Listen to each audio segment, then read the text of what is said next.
The Africa Cup of Nations has always been a stage for players to reconnect with their roots, but the process of switching international allegiance is never easy. It takes a bold player to turn their back on a European powerhouse like France, Spain or England to represent an African nation.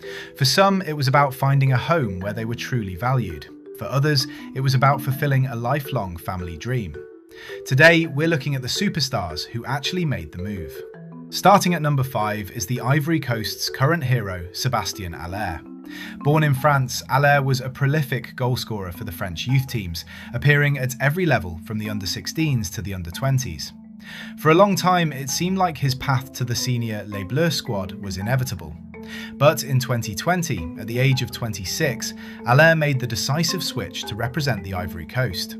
It turned out to be a fairy tale decision. Not only did he become their leading man, but he also scored the legendary winning goal in the 2023 AFCON final, cementing his place as an eternal icon in Ivorian football history.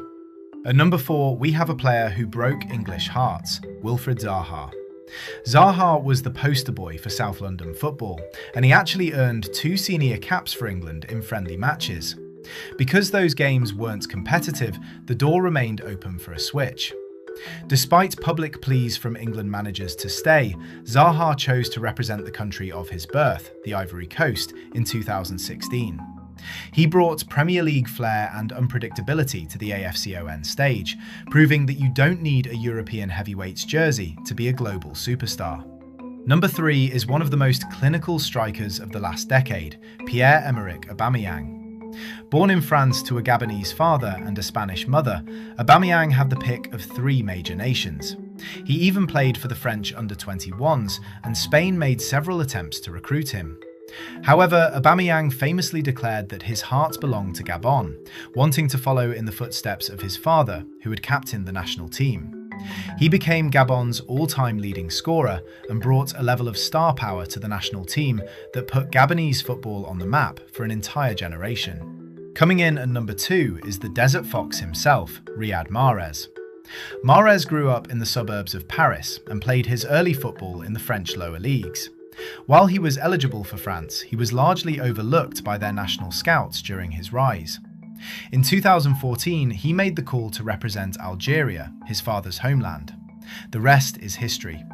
Mahrez didn't just play for Algeria, he captained them to AFCON glory in 2019, scoring one of the most iconic last-minute free kicks in the tournament's history. He is now a national hero, proving that France's scouting miss was Algeria's greatest gain. Finally, at number 1, we have the rock of Senegal's defence, Kalidou Koulibaly. This is perhaps the most famous stolen talent in AFCON history. Koulibaly was a standout for the French under-20s, and he waited years for a senior call-up to the French national team that never seemed to come. In 2015, he decided he had waited long enough and pledged his loyalty to Senegal.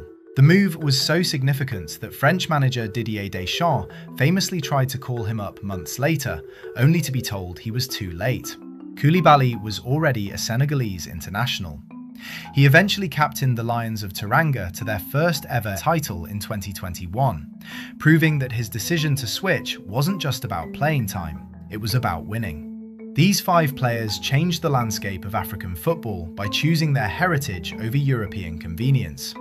Their success has inspired a new generation of dual nationality stars to look toward AFCON as the ultimate stage for glory. Which of these switches do you think was the most impactful?